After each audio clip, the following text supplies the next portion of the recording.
Bermanfaat on air. Pada episode kali ini, kita sudah masuk ke episode kedua.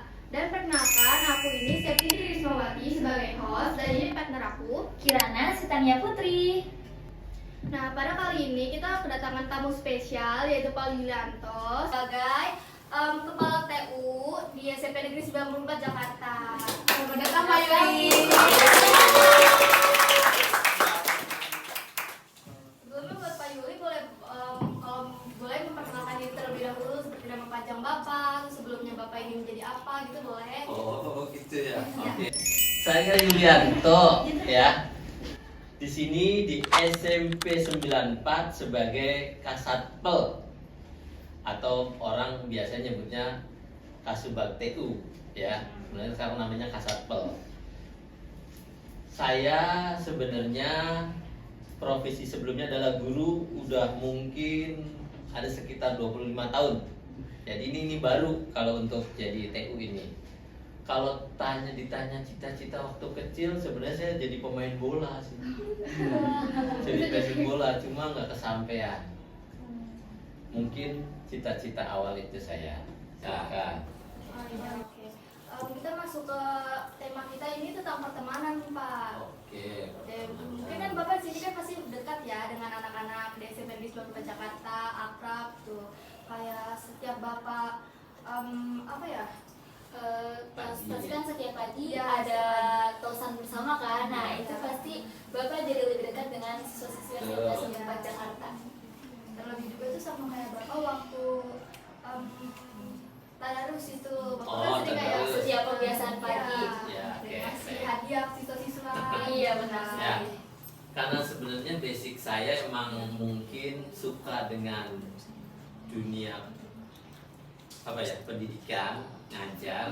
Jadi walaupun saya jadi TU dari hari pertama saya di sini di SMP 94, saya selalu berinteraksi dengan anak-anak dan mungkin ada yang mungkin pernah ya, saya hampir tiap hari keliling ke kelas-kelas dan kalau ada ini saya biasanya selalu masuk. Kalau ada kesempatan juga saya tetap ngajar. Saya guru matematik ya, saya tetap ngajar ya. Kadangkala kalau waktunya sedikit ya saya hanya sekedar memberikan obrolan, motivasi, terus tanya jawab. Dan memang betul saya setiap ada momen apapun karena saya adalah guru, ada pembiasan-pembiasan yang setiap hari di SMP yang pagi saya selalu ikut dan akhirnya saya banyak dilibatkan. Dan memang apalagi ya, saya ini setiap ada ini yang menarik buat saya dan menarik juga buat mungkin anak-anakku semua, yaitu berubahnya kuis. Karena dengan kuis itu pasti hidup suasana itu dibanding acara monolog. Itu gambarannya. Jadi lebih bersemangat ya. Iya. Jadi Bapak lebih menekankan interaksi kepada siswa-siswi di sekolah. Baik, selanjutnya kita masuk ke pertanyaannya juga ya Pak. Ya. Jadi nih, menurut Bapak, apa sih yang membuat pertemanan terasa hangat saat di bulan Ramadan seperti ini Pak? Oh, kalau yang membuat hangat itu biasanya yang pertama yang mau Ramadan atau enggak adalah ada persamaan dari nilai yang ada di diri kita masing-masing pasti akan menjadi dekat, hangat, dan kehangatan itu akan semakin dapat kalau dihubungkan dengan Ramadan, yaitu sama-sama ya tadi kalau visinya sama pasti akan obrolannya sama. Ya, sefrekuensi. Iya, sama. Kalau yang satu ngobrolin Ramadan tentang agama, yang satunya beda, ya akan sulit, nggak akan ketemu. Iya. Itu aja. Nah, kalau menurut Bapak ini ya, hubungan pertemanan di Ramadan itu misalnya kayak kita tarawih nih Pak. Kita kan tarawihnya rame-rame biasa lah kayak anak muda juga kan Oh, kalau iya. tarawih itu bareng-bareng nggak berani sendiri, kalau nggak temannya nggak ikut ya pasti kita nggak ikut juga gitu. Nah, kalau itu menurut Bapak tuh bagaimana sih Pak pertemanan yang hangatnya itu? Gimana Oke. gitu? Berarti mau tidak mau ceritanya cerita jadi waktu kecil nih jadinya.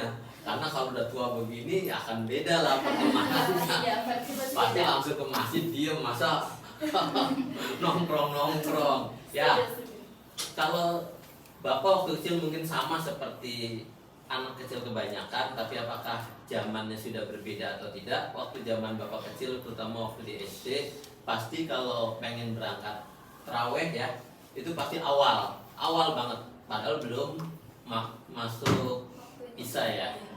Dan biasanya kita kalau ini kan pasti karena puasa ya, pasti punya bekal jajan. Nah kita tuh biasanya jajan, dan kebetulan masjid saya itu dekat dengan lapangan, jadi pasti di situ sebelum sebelum sholat tuh pasti main beranteman, termasuk ya sedikit kadang-kala agak nakal ya jorok-jorokan mungkin sampai berantem beneran, dan biasanya ada yang nangis, tapi insya Allah nggak lama juga pasti damai lagi, sholat lagi.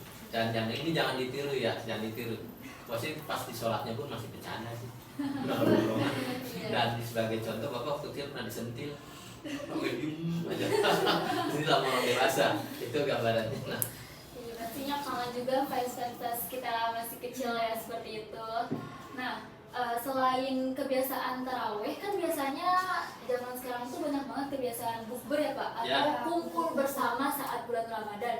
Nah, gimana sih Pak tanggapan Bapak kalau ada teman nih yang udah diajak bukber, tapi ternyata dia nggak mau Pak, atau kayak istilah zaman sekarang tuh nggak mood lah.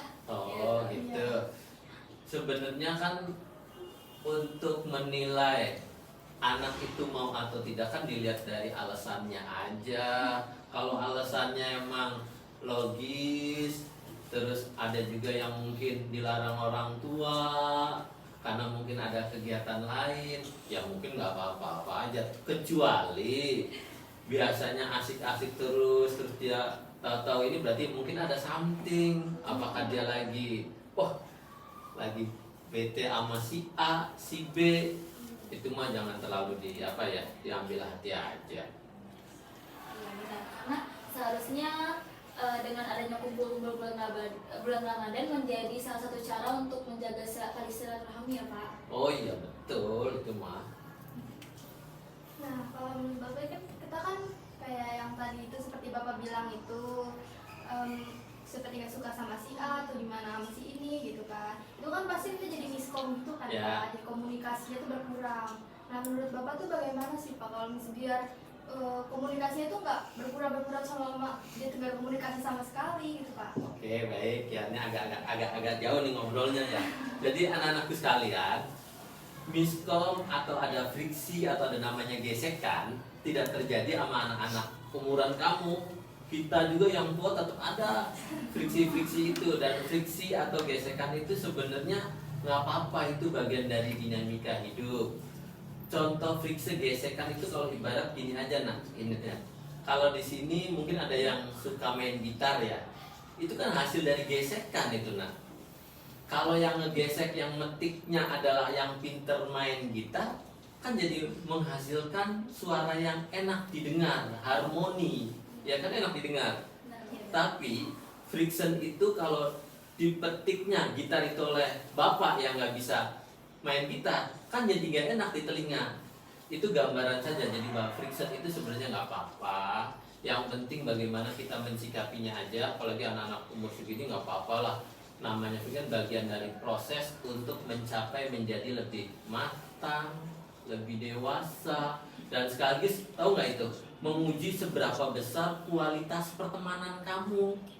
Oh di situ ya cuma segini. Sebenarnya tuh seiring jalannya waktu seperti air mengalir, angin berhembus akan seleksi sendiri. Oh kualitas si A seperti apa, kualitas si B si apa, berarti cocoknya saya tuh masuk bertemannya dengan siapa. Itu sekali kayak ujian gitu loh, yang cocok buat kita siapa. Karena berarti lingkungan pertemanan juga mempengaruhi sifat seseorang ya Pak dalam menjalani kehidupan. Ya betul sekali yang tadi, pasti akan akhir balik lagi sesuai dengan vision kita, sesuai dengan minat kita, sesuai dengan karakter kita. Kalau ada banyak kesamaan kemungkinan akan menjadi semakin kuat pertemanan kita. Tapi kalau dengan sendirinya, ini ternyata agak beda nih, akan sendirinya akan merenggang. Nah, kalau menurut Bapak juga, pelajaran apa sih Pak yang Bapak dapatkan mengenai persahabatan nih ketika di bulan Ramadan seperti ini? Loh ya banyak lah. Nih, kalau pertemanan, kalau mau ditarik tentang kesetiakawanan tadi dapat kan dari cerita Bapak sebelumnya. Terus tentang tolong menolong, kan pasti dalam pertemanan ada tolong menolong kan? Iya. Contohnya tolong menolong itu sederhana dari sederhana. Contohnya, tungguin saya dulu dong, saya mau ke belakang dulu. Itu kan bentuk pertolongan itu sederhana. Tapi pertolongan tidak mesti yang besar banget ya, terus tolong dong pinjam uang, kan nggak mesti ya, nggak mesti semuanya. Tolong pinjam buku, tolong ajarin saya, tolong apalagi bantuin saya nemenin beli itu yuk buat tugasnya Bu Eka dan yang lainnya. Oke. Kalau menurut Bapak nih ya, kan pasti kan kalau mungkin ya waktu Bapak kecil juga pasti pernah merasakan ya, kayak teman Bapak nih ngajakin untuk buka sebelum waktunya atau Oh, kalau iya. sekarang nyebut itu mokel ya Pak, Iya, atau betul. mungkin kita nyolong buah gitu di mana gitu Pak. Nah itu kalau menurut Bapak tuh bagaimana tuh Pak? Bagi Bapak, kalau ini cerita kecil itu hal yang wajar, balik lagi bagian dari ujian seberapa nilai kita kan. Dan Bapak mengalami juga, karena kan dulu Bapak tinggal di kampung yang namanya ini kan serba itu di kebun itu ada kayak model jambu, mangga, itu relatif bukan nggak banyak sih, tapi lumayan berapa rumah tuh pasti ada. Dan mungkin oh ya sebagai contoh ya, Bapak waktu kecil kadang-kala nyolong mangga ya, tapi jangan dicontoh. Tapi nyolong mangga juga yang punyanya tahu. Karena udah di kampung itu apa ya, jadi kayak sudah umum anak-anak kecil tuh hampir nggak punya jajan, kalaupun punya jajan nggak banyak, nggak kayak sekarang ya makanan. Jadi anak-anak tuh paling ngambil dia tuh jambu, mangga atau buah-buah yang lainnya. Apa contohnya buah yang itu sirkaya dan yang lainnya itu ada punya tetangga kita ngambil. Ya kadang-kala ya kalau lagi apes ya kita apa ya, kalau bahasa Betawinya diomelin. Terus sih kitanya diem, tapi ada juga sih sampai yang nangis juga ada. Ya yang ngajak-ngajak ada, ya balik lagi ya tadi mokel ya, ada. Tapi sejauh ini sih saya ngerasa sih masih kuat ngakunya, mumpung ada di podcast kan. Insyaallah ya. Oke, kalau misalkan dari pengalaman Bapak itu kan pasti ada kalanya suka dan duka ya Pak. Nah, menurut Bapak apa sih saran Bapak untuk memperkuat pertemanan di tengah bulan Ramadan ini?